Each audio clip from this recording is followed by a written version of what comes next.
kita ngobrol semua tentang hal yang sangat menarik dan menantang tentang kehidupan mahasiswa. Hari ini kita akan membahas tentang cerita perjalanan yang luar biasa dari awal mulai masuk kuliah sampai skripsian. Jadi buat kamu yang sedang di dunia perkuliahan, tetap stay tune ya, tetap semangat. Jadi bersama saya hari ini yaitu saya Christina dan halo semuanya, saya Sarah Betaria Lumantobi. Saya sudah siap banget nih untuk mengikuti podcast yang pada kesempatan ini saya diundang oleh saudari Christina ya untuk memenuhi mata kuliah. baik, terima kasih. Boleh kita mulai? Ya. Jadi coba cerita nih, waktu pertama kali mau masuk kuliah, ekspektasi yang ingin kamu harapkan gimana gitu di dunia perkuliahan seperti itu. Jadi ini ya ekspektasi saya ketika mau mengikuti perkuliahan tuh kan saat itu saya dinyatakan lulus dalam SNMPTN. Nah, ekspektasi saya itu saya akan berangkat nih, akan segera berangkat ke Bali dan akan segera ke Undiksa gitu ya. Saya akan kuliah dan pastinya dalam bayangan saya, wah seru ya di sana nanti kuliah, ketemu sama teman-teman baru. Dan Bali itu kan adalah kota wisata gitu kan. Jadi nanti kalau misalnya saya kuliah nih terus saya capek, saya bisa healing ke pantai gitu. Nah, tapi ekspektasi saya itu nggak sesuai sama realitanya teman-teman. Ternyata kan saya lulus tuh tahun 2020. Nah, kita semua pasti tahu kalau tahun 2020 itu dunia digemparkan dengan adanya COVID-19. Jadi perkuliahan itu diadakan secara daring nih teman-teman. Jadi perkuliahannya itu dilakukan dari rumah. Jadi nggak sesuai dong sama ekspektasi saya. Saya pengennya kuliah ke kampus gitu kan, jalan-jalan ke Bali. Tahu-taunya saya kuliahnya dari rumah gitu. Jadi nggak sesuai sama ekspektasi saya gitu. Oh, berarti pertama-tama pas mahasiswa baru asik daring-daring aja gitu dari kampung. Iya. Berarti kakak nggak mengalami masa ospek di kampus? Oh, kalau ospek itu tetap dilakukan ya ospek. Tapi ospeknya itu dilakukan dari rumah. Jadi kalau nggak salah dulu saya sama teman seangkatan saya itu diminta untuk melakukan ospek, mengerjakan tugas-tugas ospek dan membuat resume tentang seminar yang dilakukan gitu. Jadi pihak kampus itu mengadakan seminar.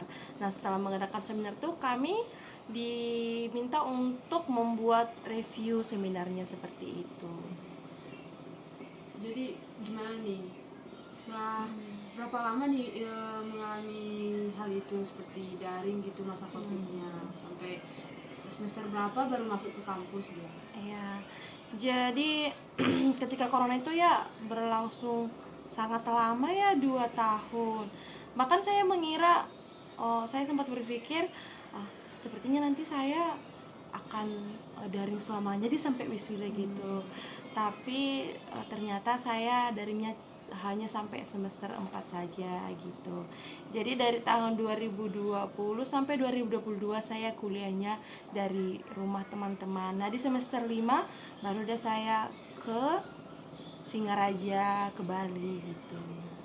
Jadi setelah sekian 2 tahun COVID, nggak mengalami kuliah luring, asik daring-daring aja gitu. Kan semester 5 baru masuk ini, baru datang ke Singaraja gitu. Coba cerita gimana pengalamannya pas baru luring itu pertama kali setelah sekian 2 tahun ya daring aja gitu gara-gara COVID. Gimana perasaannya gitu? Jadi perasaan saya itu sangat senang ya ketika akhirnya diberikan pengumuman oleh pihak kampus kalau akan dilaksanakan luring semester 5. Oh, bukan luring ya, hybrid kalau nggak salah ya. Jadi setengah luring setengah daring gitu. Dan dosen-dosen saya di BK itu mengumumkan bahwa beberapa mata kuliah itu akan dilaksanakan secara luring. Kalau nggak salah mata kuliah waktu itu adalah mikro konseling juga ya, mikro konseling dan beberapa mata kuliah lintas prodi. Nah, saya sangat senang dong ketika pertama kali saya menginjakkan kaki di Bandara Ngurah Rai. saya langsung wow, akhirnya saya sampai di Bali. Akhirnya saya akan bertemu sama teman-teman dan dosen-dosen saya setelah 2 tahun daring gitu. Padahal sebelumnya tadi mikir Ya, kayak nggak sampai akan pulang ketemu gitu, lagi iya, gitu ya, nggak sampai akan wisuda ketemu gitu. lagi. Oke, oke. Ternyata masih bisa di semester 5. Terus waktu daring itu saya kuliah, saya lihat dah muka-muka teman saya. Oh ternyata ini ya muka teman saya yang saya lihat dari HP, yang saya lihat dari Zoom. Ternyata ini ya muka dosen saya yang saya lihat dari Zoom gitu. Saya sangat senang ya. Akan tetapi nggak enaknya itu cuma beberapa mata kuliah aja nih di semester 5 itu, cuma sedikit mata kuliahnya. Jadi kesempatan untuk bertemu dengan teman-teman dan dosen-dosen itu cuma sebentar aja gitu. Tapi saya tetap berterima kasih gitu ya, masih bisa diberikan kesempatan untuk mengikuti luring seperti itu. Bisa bertemu bersama teman Ya. gitu. Setelah semester 5-nya ini berkelanjutan, semester 6-nya gimana nih ceritanya nih? Seru atau gimana? Coba gitu. Sebenarnya di semester 6 itu sangat-sangat seru ya, karena di semester 6 itu kami mengikuti PLP 2. Jadi mata kuliah di semester 6 itu kalau nggak salah itu ya PLP 2 sama KKN kalau nggak salah ya. Jadi saya mengikuti itu, tapi saya mengambil konversi MBKM. MBKM itu adalah Merdeka Belajar Kampus Merdeka. Dan salah satu programnya itu adalah kampus mengajar nih. Jadi saya diterima di SD 1 Sidetape di Banjar. Nah di sana itu saya ketemu satu tim dengan teman-teman dari beberapa kampus. Jadi salah satunya adalah dari teman-teman dari Undiksa, dari prodi yang berbeda juga, dan teman-teman kalau nggak salah itu dari STIE Singaraja gitu. Nah di sana itu sangat seru ya teman-teman ya. Kami diberikan beberapa program wajib yang harus kami lakukan di SD tersebut gitu. Dan program wajibnya itu literasi, numerasi, pendidikan kebangsaan, sama apa satu lagi saya lupa ya. Tapi saya sangat senang ketika ditempatkan di sana. Saya bertemu dengan siswa-siswa di SD 1 Sidetape gitu. Jadi sangat seru ya. Jadi kita bisa menerapkan ilmu yang kita dapatkan ketika di bangku perkuliahan di kampus mengajar gitu. Dan di sana juga kita mendapatkan beberapa pengalaman yang sangat luar biasa ya. Kita bertemu dengan siswa-siswa yang memiliki karakter yang beraneka ragam gitu. Jadi kami itu dikhususkan di kelas 5, tapi karena memang di sana juga kekurangan tenaga pengajar, kami tuh mengajarnya nggak hanya di kelas 5, kami membantu guru-guru untuk mengajar di kelas kosong gitu. Jadi cukup bermanfaat juga kehadiran kami di sana. Dan bukan cuma keberadaan kami yang berguna untuk mereka gitu ya, tapi berguna juga untuk kami mahasiswa yang ditempatkan di sana. Kami bisa lebih mengasah soft skill lagi yang kami punya gitu dalam mengajar. Jadi sangat seru ya. Nah di semester 6 itu kan udah ngambil ini kampus mengajar. Di semester 7 itu jadi angkatan kami itu menjadi angkatan yang pertama kali melakukan magang di luar sekolah. Saat itu kaprodi kami itu Profesor Nata ya. Jadi Profesor Nata memberikan arahan kepada kami untuk mengikuti magang di luar sekolah atau di sekolah yang sudah berstandar internasional gitu kan. Jadi kebetulan di Singaraja itu cuma hanya sedikit sekolah yang berstandar internasional gitu. Jadi saya memilih untuk magang di luar sekolah. Nah saya cari-cari deh di Google, terus saya cari-cari dari relasi-relasi yang saya punya gitu kan. Ketemu dah saya dengan Pusat Layanan Psikologi Pratnyagama Singaraja. Nah saya mengantarkan surat perintah magang saya ke sana, dan syukurnya kami diterima untuk magang di sana selama 1 semester ya. Jadi Pratnyagama Singaraja itu teman-teman adalah salah satu layanan psikologi yang ada di Singaraja. Jadi ini tuh melayani anak-anak yang bertalenta khusus untuk diterapi di sana, dan ada juga berbagai divisi ya, berbeda-beda. Di sana ada divisi pendidikan dan divisi terapi. Jadi di divisi terapi ini teman-teman, klien yang kami dapatkan itu adalah klien yang bertalenta khusus, atau berkebutuhan khusus ya, seperti anak-anak Down syndrome, terus anak-anak autis, dan anak-anak yang mengalami keterlambatan bicara gitu ya. Ya, dan Berarti di sana anak-anak yang berkebutuhan khusus gitu. ya, yang berkebutuhan khusus. Dan kalau di divisi pendidikannya itu sama juga anak-anaknya, tapi untuk anak-anak yang sudah berumur sekitaran 6 sampai 14 tahun ya di sana. Jadi di sekolahnya 6 sampai 14 tahun gitu. Jadi saya dan teman-teman saya ditempatkan di semua divisi itu, tapi secara rolling. Nah, ketika magang di sana itu saya sangat merasa bahwa ilmu yang saya dapatkan dari kampus mengikuti mata-mata kuliah yang diajarkan oleh dosen-dosen BK itu sangat-sangat bisa saya terapkan gitu di sana ya. Kan di BK itu kita belajar tentang tugas-tugas perkembangan, itu sangat bisa diterapkan di sana. Terus kita belajar juga tentang analisa kesulitan belajar, dan kita belajar juga ya tentang micro teaching dan micro counseling gitu kan. Jadi saya menerapkan ilmu-ilmu yang saya dapat, contohnya di tugas-tugas perkembangan. Oh, ternyata kalau di tugas-tugas perkembangan itu contohnya masa remaja awal, tugas perkembangannya adalah seperti ini. Di masa anak-anak, tugas perkembangannya adalah seperti ini gitu. Tapi saya mendapatkan anak-anak di sana yang tidak bisa melakukan tugas-tugas perkembangan gitu. Oh, ternyata berarti ada masalah ya. Contohnya nih, anak-anak yang keterlambatan bicara di usia 2 tahun itu harusnya anak-anak itu kan sudah bisa babbling ya, dari mata kuliah yang saya dapatkan ya, ketika kuliah sudah bisa babbling.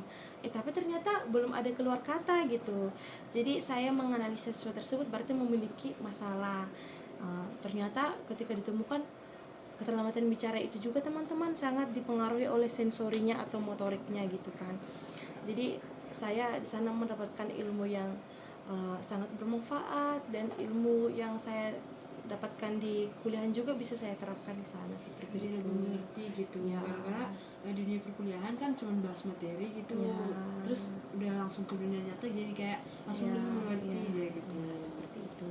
Jadi setelah sekian perjalanan yang kakak alami, sekarang kan udah skripsian nih.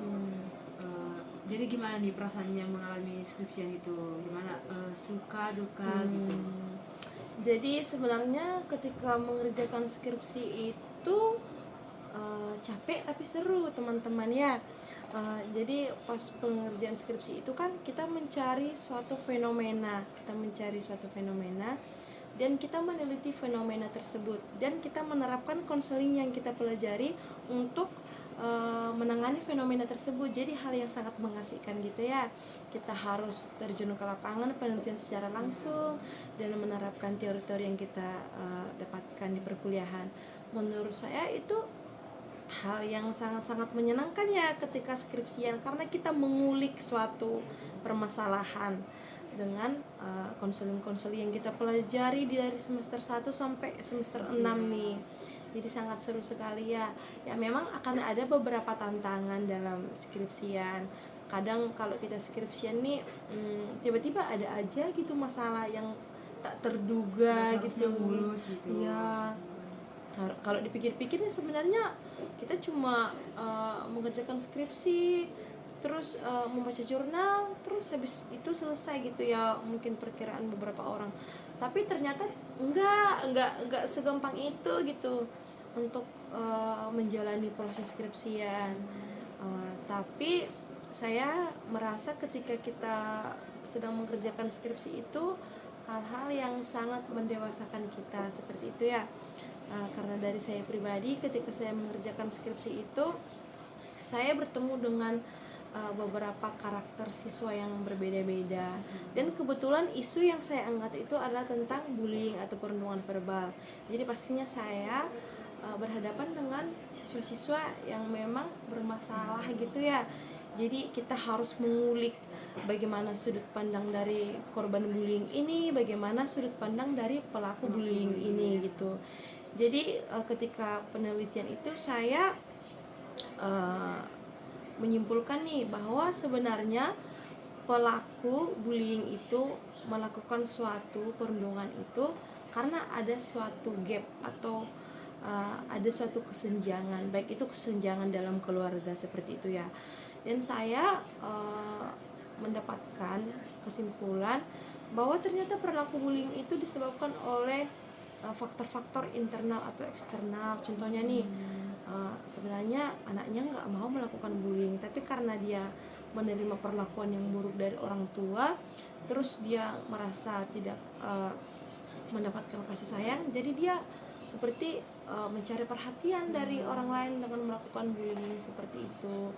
Dan setelah kita menerapkan konseling yang kita dapat dari mata kuliah itu untuk menangani perundungan itu, ternyata perundungan itu bisa dicegah teman-teman dengan menerapkan konseling.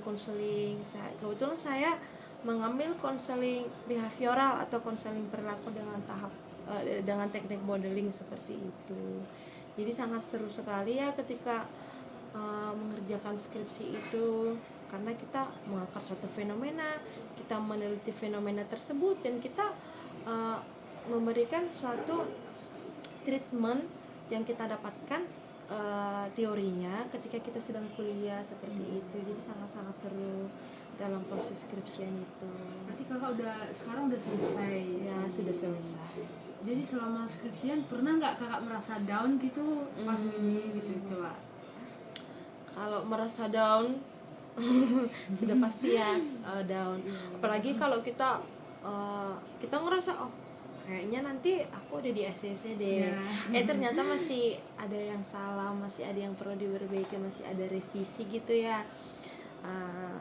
Ya gitu dah, itu Ya, sih kita tantangannya kayak udah ya, ini gitu, ya. udah benar dia ya, apalagi kalau kita melihat teman-teman kita yang udah di ACC, ternyata kita belum di ACC, itu sangat-sangat nggak enak ya. Tapi kita berproses juga dengan hal itu, kita bisa melihat di mana kekurangan kita dan kita bisa memperbaikinya gitu. itu coba. Musik nggak.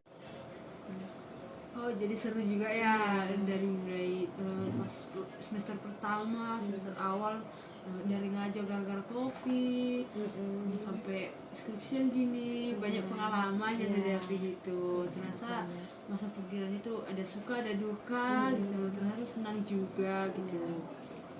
Jadi gimana nih perasaan kakak terakhirnya, suka duka coba Ya, dan kesan-kesan yang disampaikan gitu. Ya, jadi teman-teman, perkuliahan itu sangat seru ya pastinya ada suka dan dukanya. Tapi di bangku perkuliahan itu kita mempelajari banyak hal, bukan hanya teori-teori yang kita dapatkan ketika kita kuliah, tapi bagaimana kita menerapkan teori tersebut. Apalagi kan kita mengambil prodi bimbingan dan konseling nih ya. Jadi bimbingan dan konseling ini, sebelum kita memberikan konseling kepada orang lain, kita harus bisa konseling kepada diri kita sendiri. Jadi sebelum kita bisa mengatasi masalah orang lain, kita harus bisa mengatasi diri kita sendiri. Sebelum kita mencoba untuk memahami orang lain, kita harus bisa dulu memahami diri kita sendiri. Jadi yang mau saya bilang itu, perkuliahan di bimbingan dan konseling itu sangat seru ya teman-teman. Dan apapun mungkin nanti mata kuliah yang teman-teman akan ambil di semester-semester selanjutnya, ya kalau bisa diperhatikan gitu ya dosennya ketika memberikan mata kuliah, dan semakin dikaji lagi nih ilmu tentang bimbingan dan konseling, karena kita sebagai konseling harus merupakan konselor yang profesional nantinya, karena kita harus bertemu dengan banyak siswa nih dengan permasalahan yang kompleks seperti itu. Dan untuk teman semuanya, untuk mengikuti perkuliahan tetap bersemangat dan jangan putus asa.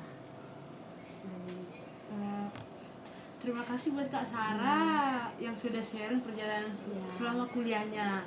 Semoga cerita hari ini bisa menjadi inspirasi dan motivasi bagi mahasiswa-mahasiswa lainnya. Sama-sama. Terima kasih juga buat para pendengar yang sudah mendengarkan. Sampai ketemu di episode selanjutnya. Terima kasih.